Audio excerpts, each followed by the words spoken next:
I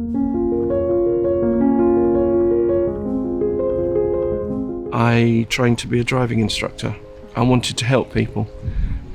I wanted to do something which would give someone a life skill. I didn't have a degree of my own. Mm-hmm. I left school with nothing. I wasn't concerned about schooling. I was concerned about what mood my dad was coming home in. Yeah. Which dad's coming home, the nice one or the bad one? I didn't do the English homework. Who cares about that? I don't care. That was more of a concern for me. So I left school with nothing. I managed to land a few jobs, but I wanted to do something that I wanted to do this time around. And I've always wanted to be my own boss. Right. It was whilst I was learning, while I was learning to be an instructor, you still have to go and learn on the job to teach people. I met a young man from Afghanistan. He had no ambition to be in the UK, but the Taliban didn't give him a choice. His parents were seen talking to the Americans, and that's what the soldiers did. It was hearts and minds. They go into the villages, talk to the, dishing out chocolate, food, and the Taliban just shot him point blank in front of him. They said, "You owe us. Get the rest of your family." So he got a few cousins and what have you. While he was rounding up the family, they rigged the house with explosives and they blew up the rest of his family while they were in the house. And he was then told that because of the disruption he'd caused, he owes them. So it took him about 6 years to get over to the UK. They were going to make money off of him coming over here. They used him as a drug mule, a sex toy. He had to kill people. So he was pretty screwed up when he got here. Yeah. And his immigration status meant that he could work, but not only a certain number of hours. Yeah. And he was working for £3 or £4 an hour down in Margate, doing 60, 70 hours a week just to pay for his driving lessons, because he knew that a driving licence would get him his little van that he wanted to set up his own pizza delivery business with. Right. And that's when I was struck with the idea. And a friend of mine who lives down in Margate, David, we sat over many cups of tea and thought, well, how can we turn this into a business, but not a business for us to make money from?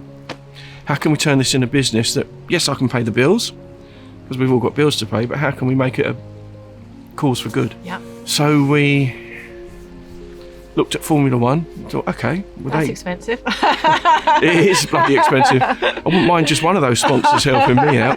That would sort us out and make us go national. But people pay to advertise on their cars, and we thought, well, let's take that as a starting point. Right. And I took all of my experience that I'd built up over the years of sales and marketing, and I thought, right, John, this is for you now. It's for you and the cause. It's for your own mental health. It's for all those people that were you as a kid, those feeling helpless, watching as their dad beat the crap out of the mum. You've got a mission now. You've got to help these people. So I walked into a Ford garage in Herne Bay and I said, can I have a car, please? And they duly obliged. Wow. And that was the first one? That was the first one. That was in 2017, May 2017. And it's just taken a different avenue from there. I've met a young man who was homeless in Margate, who was sexually abused by an uncle. He was living homeless, had no prospects of a job, because every job he went for, well, you need an address and you need a driving licence. Oh. And that got me thinking even more about community driving school. Well, hang on, if you can't afford those driving lessons, you can't get out of that poverty trap. No. You can't apply for certain jobs. I've looked on Indeed.com. And I know someone from People Plus, Ricky. He struggles to get people in employment if they haven't got a driving licence. They need that driving licence as a gateway to escape the life they've got, whether it's being abused by a parent or a family friend. I'm dealing with another young girl from Margate who, when she was 6, a neighbour did something that wasn't very nice to her. And the neighbour's still there. The family kind of know what's gone on, but there's no proof. And I think they're going to be taking legal action. But learning to drive has given her the courage and conviction to talk to her parents about it. It's very powerful for me to listen to those stories in the car. And because I'm very open about my own battles with mental health and the traumas that I've suffered, they open up to me.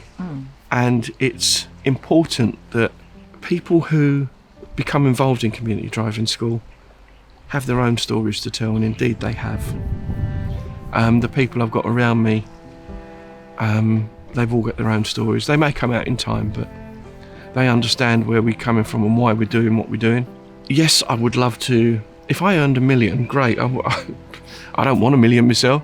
I'd have a fleet of vehicles that we can go and teach people in poverty. You know, we can take this nationally, but I regard myself as a social entrepreneur because I firmly believe in community first. Yes. And one of the lines I like to leave whenever I've done a sales pitch to potential sponsors, to a room full of business people, in this room, where would you be without your community? Where would you be? Where would your business be? Where would your clients be? So if the community around your business dies, what happens to your business? Whether that's physical distance within a village and you've got a shop, or whether that's as part of Kent, like your clients are all over Kent, or whether that's nationally, because suddenly we've got a community that goes from being in a little town and village to being part of a country. We're all part of a community. And if we don't support and do things within that community, whether it's supporting me, whether it's supporting some of the other local causes, if everyone did a little bit of something, it would be a better world. And in Social Enterprise UK, I've learned of other social enterprises like mine which have a cause. Yes. There are over 80,000 social enterprise companies out there. You've got your own CIC, haven't you? Yes. There's a company that sells towels that helps women getting out of sex trafficking. The profit goes into helping them come out of sex trafficking. There is a company that uses old fire hoses to make shower bags to help the fire service and people who've been injured in line of duty. You've got people who, well, you've got the big issue, you've got the co-op. You've got people who are making beer and putting the money into the community to benefit the community.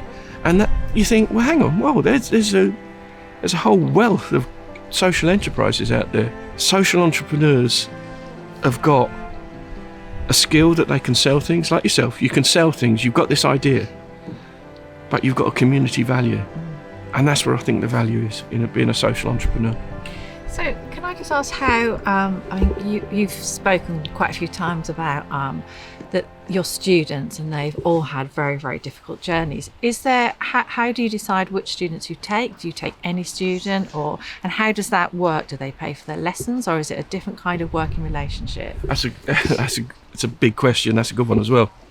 When we get the funding, we'll approach a charity, Okay. or a known charity. We work with Joining Hands, Joining Hearts, which is a domestic abuse charity. Yeah. We're teaching someone from there who, when they were younger, was sold to a paedophile ring.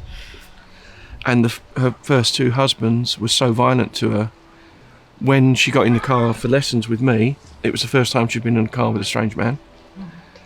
I had to give my instructions from the front, because if your hand came up from the side, she'd flinch. Oh.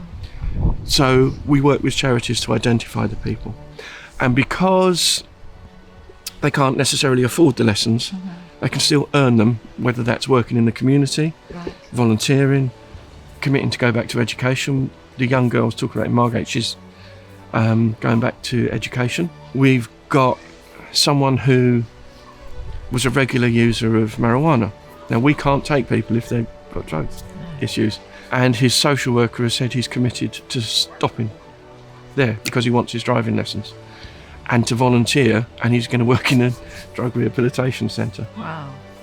So it's powerful stuff, what we're doing. It's life transforming, and it is all in a positive way. So you're taking people, really, giving them an opportunity so that they can then give back to the community, aren't you? So it's kind of a double thing that you're doing there. Because through our connections with the charities and local businesses, we can offer CV writing, confidence building, maths and English, and thanks to our relationship with Bee Change in Aylsham, we can do cookery courses. Wow. So we can give people all the help and assistance to be the best version of themselves that they can be. And I don't see it as, this isn't a closed shop. I would love to be able to teach everyone, I really would. But funding is so hard to come by, and sponsorship is hard to come by. So we have to be careful how we spend that money. That's why we approach the charities first. So thank you for sharing your story, and obviously your honesty will help a lot of people. And I think you said by your open and honest conversations and sharing your difficulties in your life, you've helped people, and you've helped people open up. But I think what's really inspiring, and the reason it was really important to talk to you today and share your story, was you've turned a very, very difficult situation where you nearly took your life and you were very mentally unwell, and you've turned that to help other people and change people's lives.